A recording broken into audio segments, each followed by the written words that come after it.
No, no te lo puedo creer. ¿De quién es ese auto? De verdad, que no respetan nada. Puse el cartel de prohibido estacionar. Hice la pica pica, bajada, cordón. Mi amor, tranquila, tranquila. No gastes energía en vano, yo lo arreglo.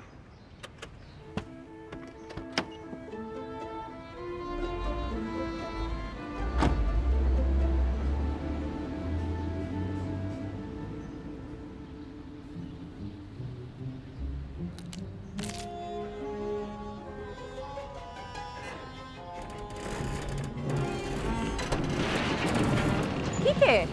¿Qué haces? Ya voy, mi amor.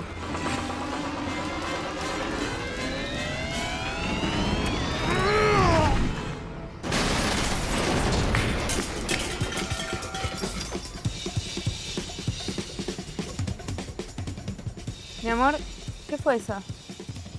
Bueno, parece que llegó el momento de que lo sepas.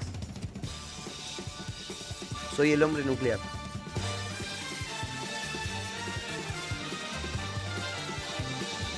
Quique, Quique, Quique, ¿te podés levantar? Quique, dale, que nos esperan en la central nuclear de Atucha 2 en 1 hora.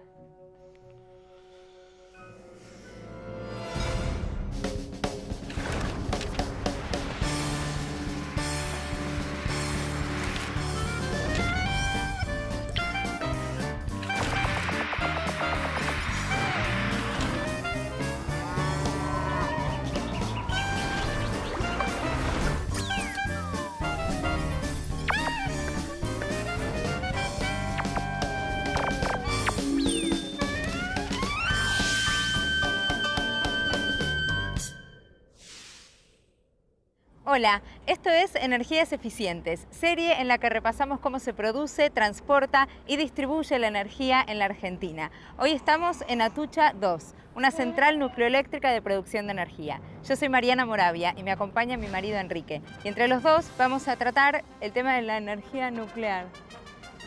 ¿Y eso? Humor, Mariana. Un toque de humor. Un toque de humor para anunciar que vamos a corregir algunos lugares comunes con respecto a la energía nuclear. Pero no te lo vas a dejar puesto, sí.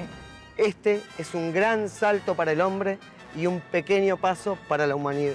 No, ¿era al revés?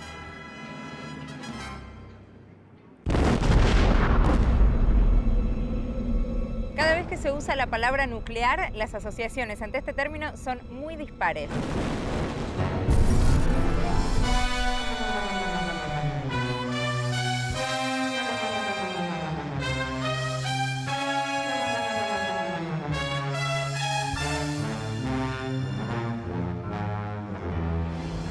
El concepto de energía nuclear se mezcla con relatos fantásticos y con personajes de historias infantiles. Bueno, infantiles. Decís infantil como si fuera una mala palabra.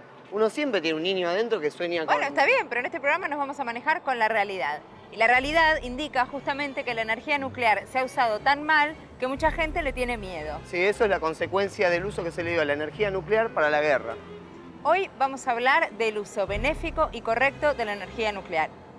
¿Y anda a cambiarte, Quique, por favor? La energía eléctrica se genera en centrales como las hidroeléctricas que embalsan ríos o las termoeléctricas que queman gas, carbón y petróleo. Y también existen las plantas nucleoeléctricas, que son las que aprovechan el calor de la desintegración de los átomos. Algunas de esas centrales, como las hidroeléctricas, se pueden activar o desactivar rápidamente. Se las llama por eso centrales de punta, ya que abastecen los picos de demanda. Otras, como las nucleoeléctricas, son más lentas en responder a las órdenes de parada y encendido y no es sencillo cambiar la potencia que están produciendo. Generan energía continuamente por largos periodos y en la mayoría de los casos a la máxima potencia que se puede. Por eso, a las centrales nucleoeléctricas se las considera de base. En este gráfico vemos las centrales nucleoeléctricas que son de base y aportan una potencia constante. Las centrales termoeléctricas también son mayoritariamente de base. Por otro lado, las centrales hidroeléctricas absorben los picos de demanda y tienen mayor agilidad de maniobra. Un 7% de la producción de energía corresponde a la generación nuclear. En una época, este valor alcanzó el 15%, pero no creció al mismo ritmo que las otras formas de generación. Se espera aumentar esa proporción al doble o al triple en los siguientes 15 años. La Argentina fue el primer país latinoamericano en disponer de energía nuclear y la desarrolló por sus propios medios, con mínima ayuda internacional. En Argentina existen 3 centrales nucleares: Embalse, en la provincia de Córdoba, Atucha 1 en Lima, provincia de Buenos Aires, y la que hoy visitamos, Atucha 2, que se está construyendo aledaña a Atucha 1. Empecemos desde lo básico. ¿De qué hablamos cuando decimos que algo es nuclear? Y de Steve Austin. ¿De quién? Steve Austin, el hombre nuclear. Hoy estás particularmente regresivo e infantil, amor. Mi amor, yo me enamoré de vos porque sos igual a la mujer biónica. Bueno, dejando de lado cualquier fantasía inmadura, pensemos con seriedad en el átomo. Y yo no me parezco a la mujer biónica. Atómico quiere decir relativo al átomo y nuclear significa relacionado con el núcleo. El núcleo es la parte central de algo. Por ejemplo, el núcleo de un durazno es sucaroso. O el núcleo de una célula es su parte central, donde está la información genética. Pero cuando se habla de energía nuclear, nos referimos a los núcleos de los átomos. Usemos alguna alternativa para explicar el tema. Usemos esto. Ah, pero qué lúdicos que nos vinimos hoy. No, el ludo, me olvidé el ludo. Bueno, no importa. Estas fichas rojas son los protones, positivos. Las blancas son los neutrones, sin carga. Y las azules son los electrones, negativos. lindo, muy lindo, amor. Pero aclara que todo eso está fuera de escala, ¿no? Claro, si estuviese en proporción, este núcleo de protones y de neutrones estaría, digamos, en el medio de la cancha de River. Y los electrones, que son 2000 veces más livianos, se ubicarían en el borde de la cancha. Hay algo básico en el concepto del átomo, que es el tema de las reacciones nucleares. Hay reacciones nucleares de fisión, en las que los núcleos se dividen en pedazos, y de fusión, en las que se juntan en un núcleo más grande. Ocurre normalmente en la naturaleza. Siempre hay átomos cuyos núcleos se están dividiendo. Eso es la llamada radiactividad. Por ejemplo, en cada gramo de nuestro cuerpo se está dividiendo un núcleo cada 4 segundos. En todo nuestro cuerpo hay 15.000 desintegraciones por segundo. Ah, o sea que somos radiactivos. Todos los seres vivos lo somos. De cada billón de núcleos de carbono, uno es inestable y se rompe solo con el tiempo. Es el conocido carbono 14. Después de 5.730 años, nos quedaría solo la mitad de esa clase de carbono, si no fuera porque comemos y con eso asimilamos más núcleos de carbono inestables. Cuando un ser muere, deja de incorporar carbono 14 y la radiactividad va disminuyendo. Y eso es lo que sirve para examinar la edad de un organismo muerto hace mucho tiempo. A los 5.730 años de la muerte de un ser vivo, la cantidad de carbono 14 se reduce a la mitad. La palabra núcleo se aplica también al núcleo del reactor, que es naturalmente su parte central. Esta cúpula en forma de media esfera es en realidad una esfera completa de acero, de casi 60 metros de diámetro y más de 3 centímetros de espesor. La parte de abajo de la esfera está enterrada en el suelo. En el medio de la esfera hay un tanque, el reactor, llamado así porque en su interior ocurren reacciones que generan calor, útil para hervir agua y para generar vapor, con el que se impulsa una turbina. La turbina es básicamente una rueda con paletas que el vapor hace girar. Es como un molinillo de plaza que impulsa el viento, pero de vapor, y de una potencia 1.000 millones de veces mayor. La turbina hace andar un generador eléctrico como la dínamo de una bicicleta, pero 100 millones de veces más grande. La esfera de 60 metros sirve para contener los gases si se rompiera algo en el reactor. Una frase que viene a la mente cuando vemos esto es reacción en cadena, y uno se empieza a asustar. Pero la expresión no es de catástrofe necesariamente, tiene que ver con la desintegración de los núcleos. Una reacción en cadena es una desintegración que causa otras y así sucesivamente. Esto se puede controlar y descontrolar. Cada 700 millones de años se desintegra la mitad de los núcleos de uranio 235 que hay en la naturaleza. Y cada 4.000 millones de años se desintegra la mitad de los núcleos de uranio 238. Esto es mucho tiempo. Es la edad total de nuestro planeta. Por eso todavía hay tanto uranio 238 disponible en los yacimientos. En cambio, hay menos abundancia de uranio 235, que es el más útil para las centrales porque se desintegra más fácilmente. El uranio natural es casi todo uranio 238, con solo el 0.7% de uranio 235. El uranio enriquecido es el que tiene una proporción de uranio 235 mayor que la natural, Para uso pacífico alcanza el 4%, para uso militar el 90%. ¿Qué pasa, Quique? No, nada. Es que a veces pienso que mi vida es como el uranio 235. ¿Por? Y porque yo antes de conocerte a vos era solamente Enrique. Sí, ¿y ahora? Y ahora quedé enriquecido. Ay, gracias. Nuestro país no le da un uso bélico al uranio, solo energético, para obtener electricidad y también para aplicaciones médicas e industriales. Ejemplo de lo que decimos es el Centro de Diagnóstico Nuclear de Capital Federal en el barrio de Agronomía, inaugurado en mayo de 2007. Allí se realizan estudios de tomografía por emisión de positrones y tomografía computada multicorte, procedimientos de última tecnología en medicina nuclear. Y el reactor de investigación de Australia, de abril de 2007, que fue la mayor exportación tecnológica llave en mano en la historia argentina, ya que la empresa argentina INVAP lo diseñó, lo construyó y realizó la puesta en marcha de la planta y de todos sus sistemas. Hay reactores que funcionan con uranio natural, como el que está acá al lado en Atucha 1. En cambio hay otros que usan uranio levemente enriquecido, como el que se está construyendo aquí en Atucha 2. Si se junta mucho uranio, las partículas que emiten algunos núcleos cuando se desintegran pueden chocar contra núcleos vecinos y hacer que se desintegren también. Para que la reacción comience, hace falta una cantidad mínima de uranio llamada la masa crítica. Los neutrones que emiten los núcleos que se desintegran son muy veloces, salen a unos 2000 kilómetros por segundo. Hay que bajar esa velocidad porque los neutrones tienen que chocar para que se produzca la reacción liberadora de energía. Por eso se usa el agua pesada, para ralentizar los neutrones. El agua común es H2O. El agua pesada, D2O. O es oxígeno, H, hidrógeno y D, deuterio, una clase de hidrógeno más pesado que el hidrógeno común. El agua pesada se usa como moderadora, reduce la velocidad de los neutrones. Baja su velocidad de 2000 km por segundo a 2 km por segundo. Entonces se produce el choque. O sea, resumiendo, se coloca bastante uranio, se aprovecha el calor y cuando el uranio pierde rendimiento, se cambia. Sí, eso es lo básico, pero naturalmente las operaciones se tienen que hacer en lugares cerrados y seguros, con controles automáticos que mantengan la reacción en el nivel correcto, para que no se apague ni se dispare. A ver, radioactividad. Desintegración de los átomos que liberan partículas y energía. El núcleo que se desintegra choca contra otros núcleos y se produce la reacción en cadena. Si se controla, se obtiene energía útil. Con el uranio natural se fabrican píldoras cerámicas cilíndricas de aproximadamente 1 centímetro de diámetro y se las aloja en fila dentro de tubos metálicos de unos 4 metros de largo. Con unos 200 de esos tubos se hace un manojo parecido a un paquete de fideos rectos que se pone en un tubo más grande, de 1 metro de diámetro. Eso se llama elemento combustible.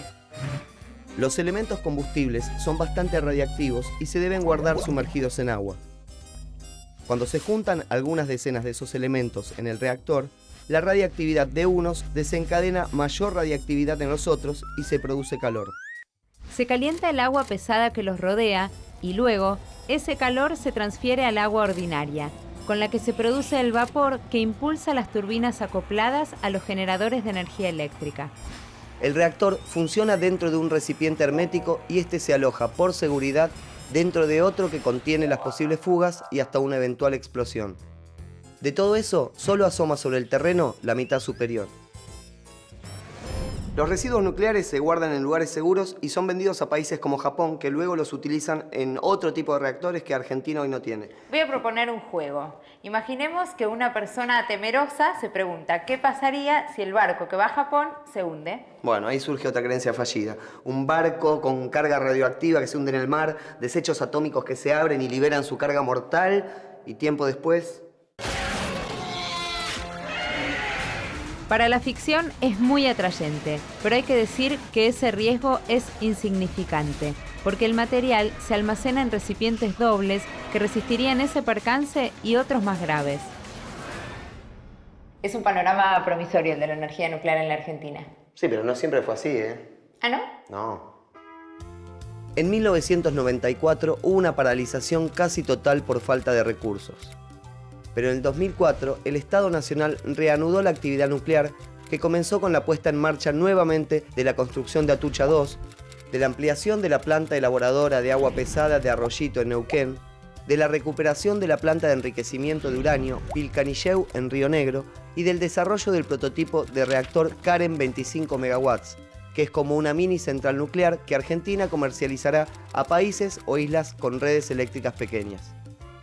También se planea aumentar la potencia de la central de embalse en Córdoba, construir la cuarta central nuclear y encarar otros proyectos energéticos nucleares. Si no hubiera sido por esa interrupción, Atucha 2 ya estaría funcionando, porque su construcción es más rápida que la de otro tipo de centrales. Su construcción usa 50 veces menos hormigón que, por ejemplo, la de una central hidroeléctrica de la misma potencia.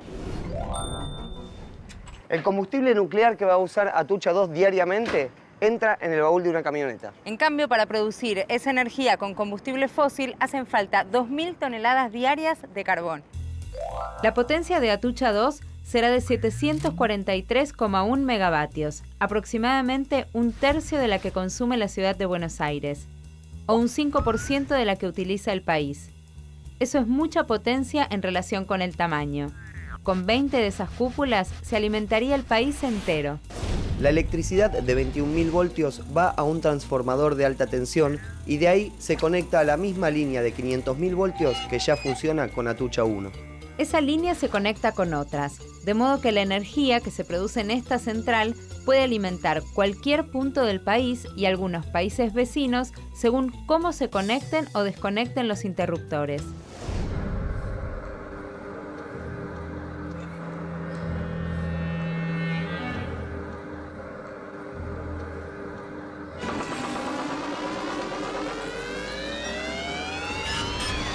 ¿Qué haces, Quique?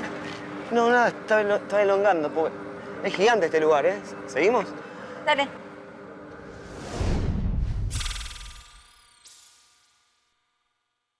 Bueno, estamos siendo bastante claros con el tema de hoy, ¿no? Sí, pero yo sigo pensando en la persona temerosa. Hagamos algo, pongamos en escena posibles preguntas que surgen del temor y el desconocimiento. Bueno, dale.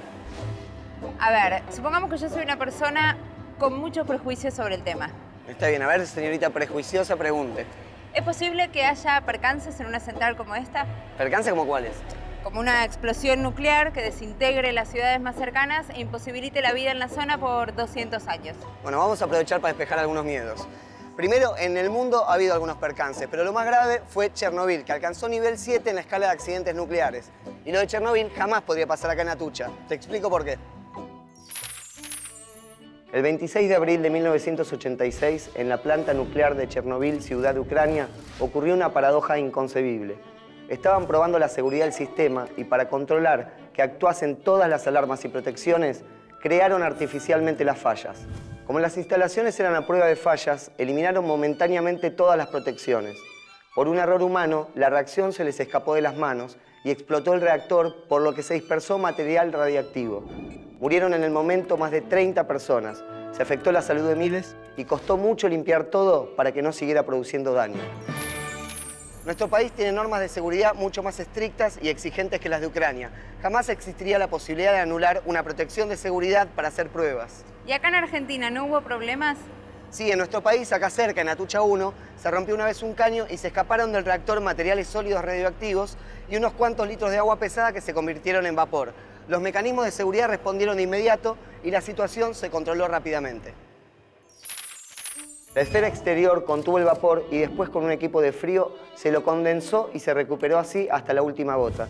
Con un robot argentino hecho especialmente para esta situación, se reparó el caño, se recogieron los materiales dispersos y la central se puso a funcionar otra vez. Hay un estudio sociológico que hizo el Programa de las Naciones Unidas para el Medio Ambiente en 1989, en el que le preguntaron a la gente cuáles creían que eran las principales causas de enfermedad y muerte de adultos. Entre las posibles causas estaba la radiactividad de las centrales nucleares, las radiografías de los dentistas, las armas de fuego, el alcohol, los accidentes de tránsito, el tabaco, los deportes, los errores médicos, etc.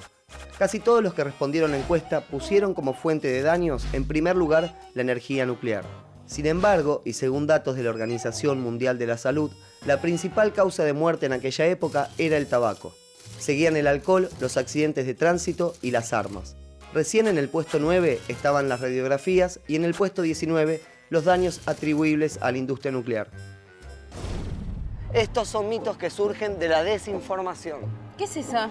Es una piedra de uranio. Ah, bueno. La traje especialmente para seguir combatiendo dudas. Ahora la señorita prejuiciosa la va a tocar y acercársela a la cara. ¿Es necesario? Confía en mí.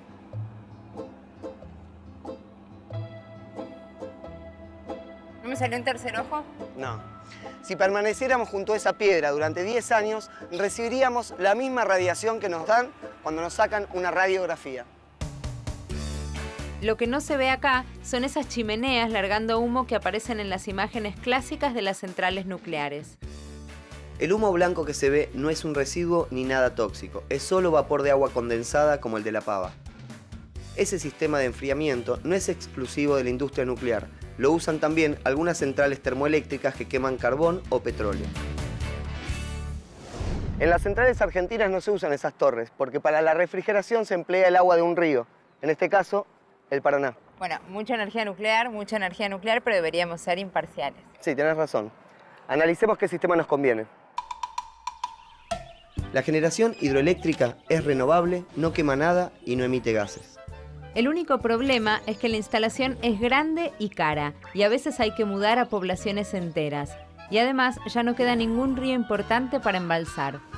La nuclear es también muy buena. Limpia, barata, no emite gases, la instalación no es muy cara, es mucho más chica que un embalse y cabe en cualquier sitio. La única contra es que los residuos son radiactivos y hay que guardarlos muy bien. ¿Vos considerás a la energía nuclear como renovable o no renovable? Bueno, en nuestro país hay bastante uranio. Seguramente nos va a alcanzar para 50 años o más. ¿Qué? Que 50 años no es nada. Bueno, eso es una cuestión de punto de vista. Algunos consideran que la energía nuclear es un recurso renovable. ¿Por qué? Y porque las reservas de ese mineral seguramente van a alcanzar hasta que se invente algo nuevo y mejor. ¿Cómo qué? Como la energía de fusión. Es la unión de dos núcleos. Si se unen dos núcleos de deuterio, se obtiene un núcleo de helio. Los dos núcleos se unen y generan energía. Esa reacción ya se experimentó hace mucho en las bombas de hidrógeno y es la misma reacción que ocurre todo el tiempo en el Sol. En varios países, pero especialmente en China, en el 2006 se estuvo experimentando con esta técnica. Cuando se perfeccione, quizás no haya límites para la obtención de energía. Hay casi 500 centrales nucleoeléctricas en el mundo. En nuestro país hay 2 y pronto va a haber 3. Pero se construyeron algunos reactores más que exportamos. Los reactores argentinos son muy bien vistos en el mundo por su seguridad y su precio ventajoso. El CAREM, concepto argentino de reactor modular, es un reactor en el que las partes tradicionales, en vez de estar en sitios separados, se integran en un único tanque. La diferencia con un reactor de agua a presión, más convencional, es que el CAREM tiene un solo tanque y en vez de usar una bomba, el agua caliente circula naturalmente, como en una olla al fuego, pero con muy poca turbulencia.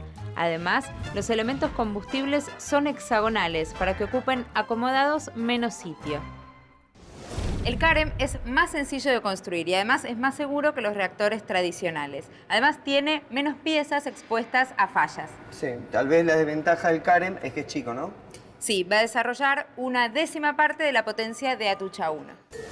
Pero igual, se espera que esa tecnología tenga muchas aplicaciones en Argentina y que se exporten algunos de esos reactores, como ya ocurre con los de otros diseños. En Pilcanilleu, provincia de Río Negro, hay un complejo tecnológico de la Comisión Nacional de Energía Atómica donde se están desarrollando proyectos para la industria nuclear. Uno de los proyectos es la construcción de una planta de enriquecimiento de uranio destinado a reactores en centrales de generación de energía eléctrica. Se estima que el funcionamiento de esa planta mejorará el rendimiento económico de toda la generación nuclear argentina, puesto que podremos fabricar en el país productos que de otro modo se deberían comprar a proveedores lejanos. En Arroyito, Neuquén, hay una planta productora de agua pesada que abastecerá nuestras 3 centrales y además exportará. Se viene exportando agua pesada a Corea del Sur, Alemania, Francia, Estados Unidos, Canadá, Suiza, Australia y Noruega, entre otros destinos.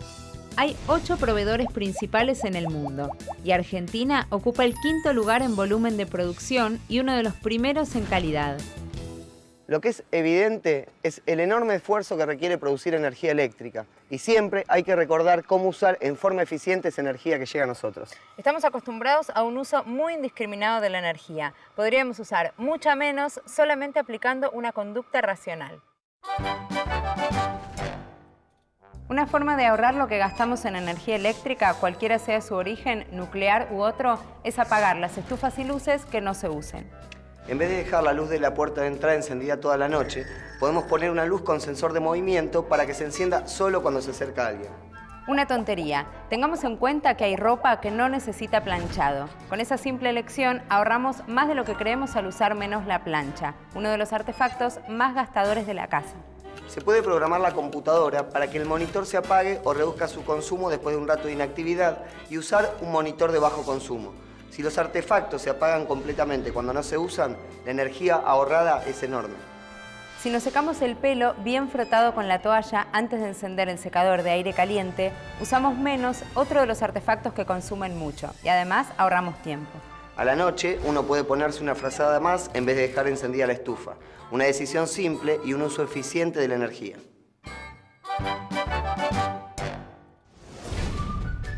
En 2 años más estará funcionando Atucha 2 con un plantel de unos 5.000 trabajadores. Es positivo que toda esa gente de formación muy especializada, ingenieros, físicos, radiólogos y otros técnicos, encuentren en nuestro país posibilidades de desempeño y desarrollo profesional. Como consecuencia de la reactivación nuclear, se estima un aumento en la cantidad de profesionales necesarios para trabajar en esta rama de la industria en aproximadamente 20.000 personas en los próximos 10 años. La culpa no es de este uranio, sino del uso que se le da. Así es. ¿Vamos? Vamos. ¿En serio soy parecida a la mujer biónica? Sí, tenés un aire. Che, Marian, ¿me esperás en el auto que voy al baño? Sí, dale. Ahí vengo. Apúrate. Sí.